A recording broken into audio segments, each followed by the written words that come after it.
Olá! Hoje a gente vai mergulhar em um poema antigo, o Salmo 122. Ele é, na verdade, a celebração de uma jornada a uma cidade sagrada. É uma história que fala de uma alegria imensa, de um propósito claro e daquele sentimento profundo de pertencer a algum lugar. E olha só como o Salmo já começa, com uma das declarações de alegria mais puras, mais diretas que a gente encontra na Bíblia. Não é uma alegria qualquer, contida, sabe? É uma explosão de entusiasmo. Mas aí fica a pergunta: o que é que tem num simples convite para viajar que consegue acender uma chama tão forte assim no coração de alguém? Pois é, e essa é exatamente a pergunta que vai guiar a nossa conversa. O que é que tinha de tão especial nessa jornada, nesse destino, para gerar uma emoção tão poderosa? A resposta, olha, ela revela muita coisa sobre identidade, sobre comunidade e, claro, sobre fé. Para a gente entender de onde vem toda essa alegria, primeiro a gente precisa dar um passo atrás e olhar o contexto. Sabe, este salmo não é um poema solto, isolado. Ele faz parte de uma coleção maior. É como se fosse um capítulo de uma história. Ou melhor, quase como a trilha sonora de uma peregrinação. Essa coleção, Os Cânticos de Ascensão, narra uma jornada, um passo de cada vez.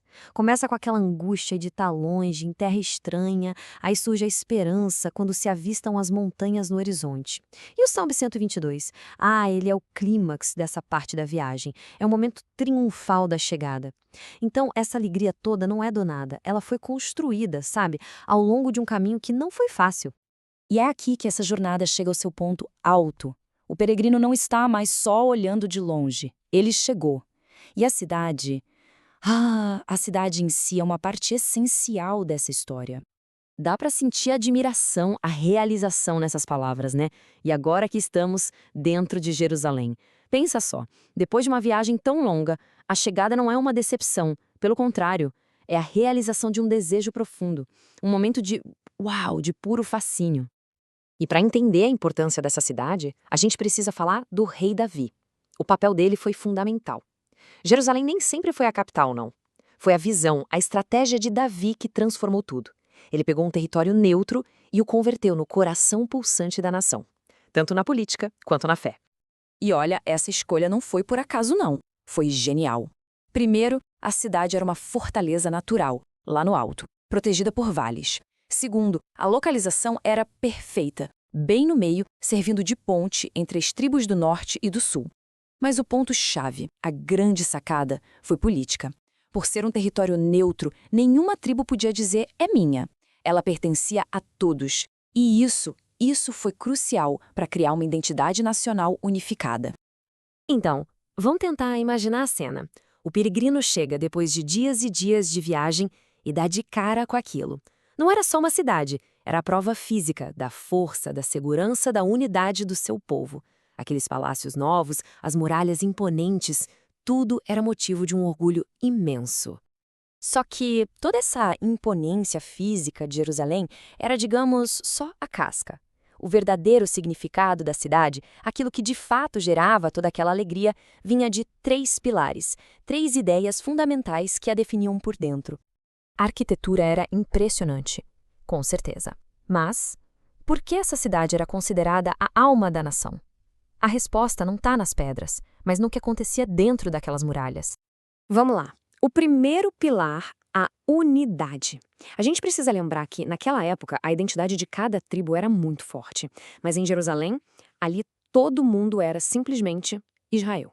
Gente de todas as tribos, lado a lado, celebrando juntos. A cidade meio que apagava as fronteiras internas e criava aquele sentimento de pertencer a algo muito maior.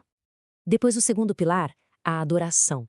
Jerusalém não era só a capital política, era o centro espiritual do povo. Era o lugar marcado para as grandes festas, para a adoração de todo mundo junto. Essa peregrinação, entende, não era turismo, era um ato sagrado, um jeito de agradecer e obedecer.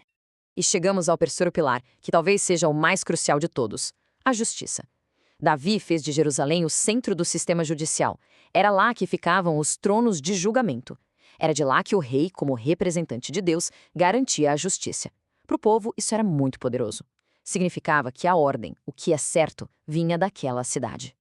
Ok, então com essa ideia bem clara da cidade, um lugar de unidade, adoração e justiça, o salmo muda de tom. Ele se torna uma oração pela paz. Só que a palavra hebraica para paz, shalom, ela é muito, mas muito mais rica do que a gente costuma pensar.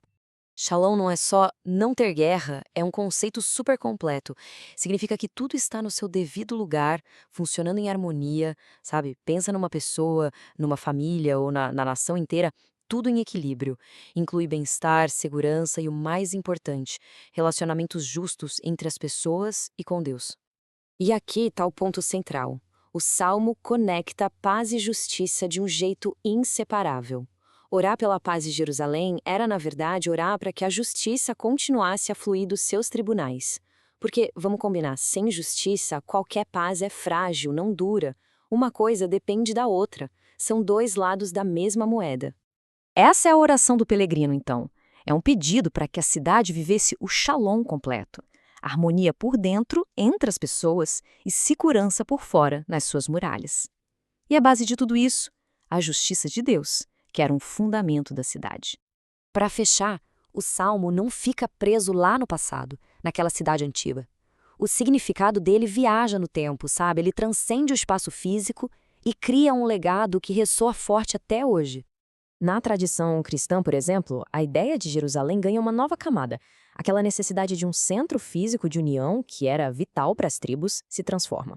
A Jerusalém aqui da Terra passa a ser vista como um modelo para uma outra realidade, uma realidade espiritual, a Igreja, uma comunidade que é global, que não tem muralhas de pedra, mas que é unida por uma fé em comum. E olha que interessante, aqueles 3 pilares da cidade antiga viram os ideais dessa nova comunidade espiritual. A busca por unidade entre povos diferentes, o foco na adoração em conjunto, a preocupação com a justiça, a criação de uma família de irmãos e amigos. Tudo isso é um eco da função original de Jerusalém, só que agora numa escala global. E com isso, a imagem do peregrino continua super viva. A jornada, na verdade, nunca acabou. A vida de fé passa a ser vista como essa peregrinação constante. Só que o destino não é mais uma cidade física, mas sim uma realidade celestial, final. A antiga Jerusalém era só um gostinho, um símbolo disso. E tudo isso nos leva a uma reflexão final, né? Aquele desejo profundo por um lugar de união, a busca por justiça de verdade, a vontade de ter um lar onde a gente se sinta pertencente. Essas emoções do peregrino lá de trás são, talvez, mais atuais do que nunca. A jornada do Salmo 122, no fim das contas, não é só uma história antiga. De muitas formas, ela é um espelho e nos faz perguntar para qual Jerusalém os nossos pés estão nos levando hoje.